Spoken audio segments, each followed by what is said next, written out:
Hello friends, and welcome to the concept classes. Uh, we are going to learn the concepts of mathematics starting from the foundation. This is our second video on concepts, and in this video we are going to learn number system in mathematics. This is our second session, so we are going to move ahead. We are ready. Before we move, always remember to visualize, concentrate, use problem solving techniques, and be familiar with formulae and theorems. These are the main things that you will always need in your ARM kit to solve a problem. We are going to learn number system. How important is it? It is the foundation and blood of mathematics and has great application in all fields in present and future. It has so much importance that the vehicle that you are moving in has a number plate. The street you are living in might have a number system. The house you are living in has a number system. So what it does is that it gives you a unique ID. It is an expression of value. Let us understand it with an example. Now let us say that I had many oranges. I gave few to Adam and few to Raj. Can you help me with how many oranges I am left with? Can you help me? Well, no, I can't, because, or you cannot help me because you do not know what are the quantities. So what the number system does is I need to express the values or quantities of these. Like I had 10 oranges, I gave 3 to Adam, I gave 4 to Raj. So now I am left with, how much? 10 minus 3 to Adam, that is 7, minus 4 to Raj, that is I am left with 3 oranges, correct? 3 plus 4 plus 3, I am verifying it. 3 with Adam, 4 with Raj, that is 7, and 3 with me is 10. So when I have values, I can answer it quickly. So this is what number system does. It gives us the power to express values. Now number system has typically two part. One number system, when you call it with respect to mathematics, and the other number system deals with computers. Now the number system in computers deals with binary code, the octal, the decimal, hexadecimal, but we are not considered about computers over here. Right now our focus is on mathematics.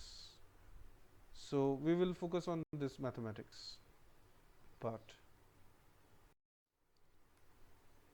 Okay, the number system in mathematics. The number system can be classified as a way or system for writing to express values or numbers. Understanding? Street. Which street you live in? Street number 3. What is your house number? 43. So you are writing to express values. You are assigning numbers. It is also called as a mathematical notation for representing values or numbers. Okay, you can Google what is the meaning of notation. I will not tell you. It is a very important thing. There are various contributors to it, to the number system, like the ancient Greeks, who knew positive integers, rational numbers, and real numbers. It was India where concept of zero was given. Negative integers were used first here in India, and the credit goes to the great Brahmagupta in the 7th century before AD, that is the Common Era. German mathematician Carl Friedrich Gauss, 1777 to 1855 AD, proved the fundamental theorem of algebra. So he is a great contributor to mathematics. So is Muhammad ibn Musa al-Khwarizmi, who is known as father of algebra. He did it in the 9th CE. the 9th century. There are many other contributors like Isaac Newton and others who gave various theorems to mathematics. The list is very long, but right now we are focusing on the number system, mainly by ancient Greeks and by the Indians. What I have done is that I have made a flow chart for you guys to understand the number system, what is it and how it looks like. We call it numbers or complex numbers. Why we call it a complex numbers? You will see it. Now it is divided into further into two parts. You have the imaginary numbers and the real numbers. This imaginary numbers is the reason why we call it complex numbers and not numbers. Had it not been here, if only this part was there, then we could have called it as only numbers. But imaginary numbers add complexity to the number system, and hence they are called numbers or complex numbers. Now the real number is further divided into two branches, the irrational numbers and the rational numbers. Rational numbers have again two parts. The one is fractions or decimals. These are set of incomplete numbers, and integers, that are set of complete numbers. Now integers, again there are two types of integers, the negative integers, the positive integers. You have -1, you have -20, you have -45 and you have positive integers +1 and anything like that. 0 is a neutral integer. Now positive integer is having two parts again. One is the whole numbers and the other part is the natural numbers. Now whole numbers and natural numbers have a very close link to them. We will see how. That is why I have given this dotted line arrow that we will discuss later. Now let us focus on each individual, starting from the bottom. The natural numbers, what are they? Those set of numbers that are positive and complete numbers. Example, 1, 2, 3, 101, 9999, leading to infinity or till you can count. So these are all natural numbers. So the smallest natural number is 1 and the smallest even natural number is 2. Smallest even odd number is 1. Now the whole numbers, what are the whole numbers? Whole numbers just add 0 to the set of natural numbers. Remember the dotted line that we discussed few seconds back in the flow chart. So when we add 0 to the set of natural numbers above this part, we get whole numbers. So natural numbers are a subset of the whole numbers. Set and subset are when you are let's say for example you have 20 mangoes in a basket and you keep that basket in the whole basket inside the almirah. So now that basket becomes a subset of the almirah, and that those mangoes, individual mangoes, are the super subset of the almirah. So natural numbers are the whole set of natural numbers are contained in the whole numbers, the complete set of natural numbers, everything, all these are natural numbers as well as their whole numbers. So that is why it becomes a subset, complete subset of the whole numbers. So all natural numbers are whole numbers. Great. Let us move ahead, and the next is remember the flow chart. We are moving from bottom to top. Positive and negative integers, what are they? These are set of complete numbers, and they start from your imagination on the negative side, -9999 or whatever, and then they travel on from left to right. They pass on from 0, then +1, and then till your imagination. So -1 is the biggest negative integer. The value decreases on this side. or you can say that value always increases from negative side to the positive side. So minus 1 is the biggest integer, negative integer, plus 1 is the lowest positive integer, and 0 is the neutral integer. 0 has a lot of properties that we'll look while we move ahead. Now we have seen that 0 plus 1, this is what? This is the whole number part, and from here is this part is the natural number. So all whole numbers are integers. So we can say that whole numbers are subset of positive and negative integers, and natural numbers are subset of whole numbers.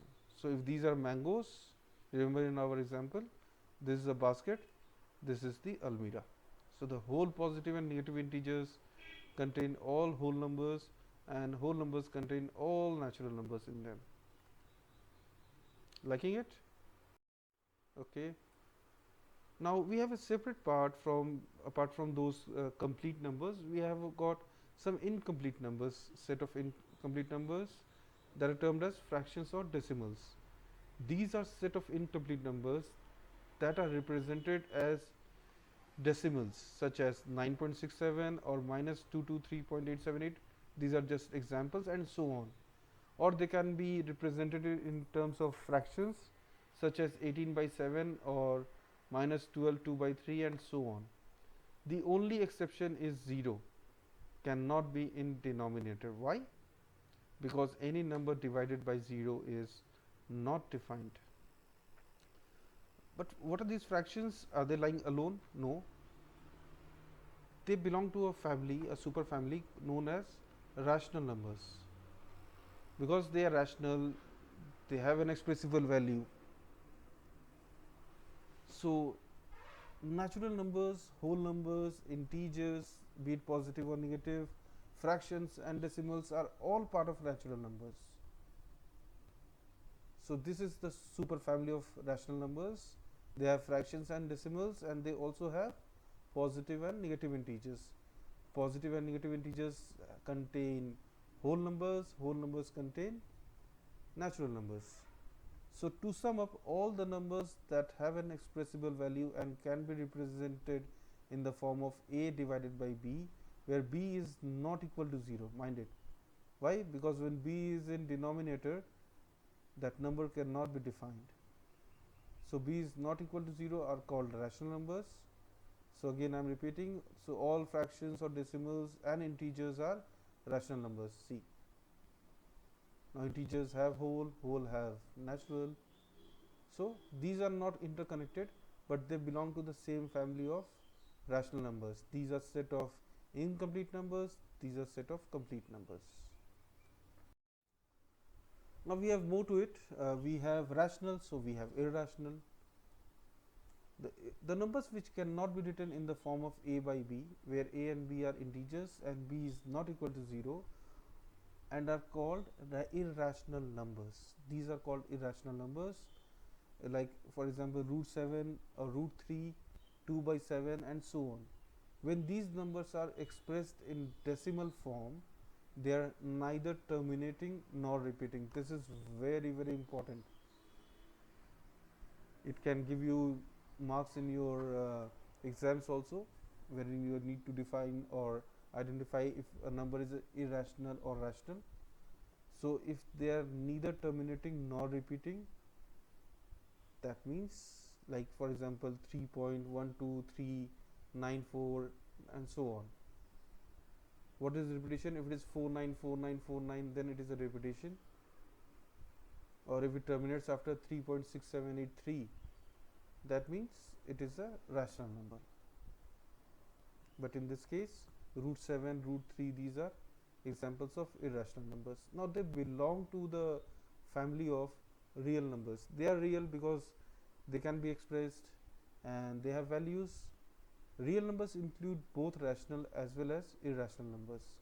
Positive or negative, large or small, whole numbers or decimal numbers are all real numbers.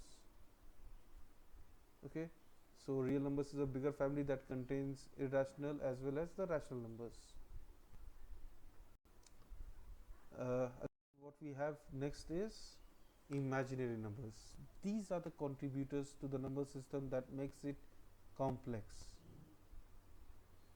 What are imaginary numbers? An imaginary number is a complex number that can be written as a real number multiplied by the imaginary unit I, which is defined by its property I square is equal to -1. So when we multiply the real number by the unit I, then we have a complex number that is known as imaginary number. Well, I said you 0 has a lot of properties. 0 is considered to be both real and imaginary numbers.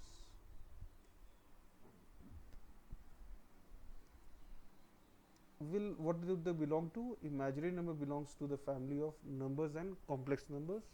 This is the biggest family member, and these are all branches. So real numbers, imaginary numbers, both are belong to the same family, the super family, that are termed as numbers or complex numbers.